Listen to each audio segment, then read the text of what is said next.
আসসালামু আলাইকুম রহমতুল্লাহ। আমি সার্ভিস টেকনিশিয়ান আব্দুল মোতালিব। আপনারা দেখতে পাচ্ছেন আমি যে গাড়িটা কাজ করতেছি এটা হচ্ছে টয়োটা লেক্সাস NS300। এই গাড়িটা ব্রেক সিস্টেমের কিছু ওয়ার্নিং ল্যাম্প আছে এবং ট্রাকশনের ওয়ার্নিং ল্যাম্প আছে, কিছু মেসেজ আছে।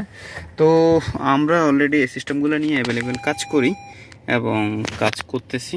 তো আপনাদের লেক্সাস NX200 300 নিয়ে যে কোনো ধরনের সমস্যা আমাদের সাথে যোগাযোগ করতে পারেন।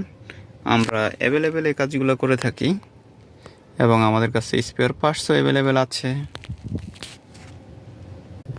আমাদের এই গাড়িটাতে কিছু ফল কোড আছে, আপনারা দেখতেই পাচ্ছেন। তো আমরা এই সিস্টেমগুলো নিয়ে কাজ করতেছি।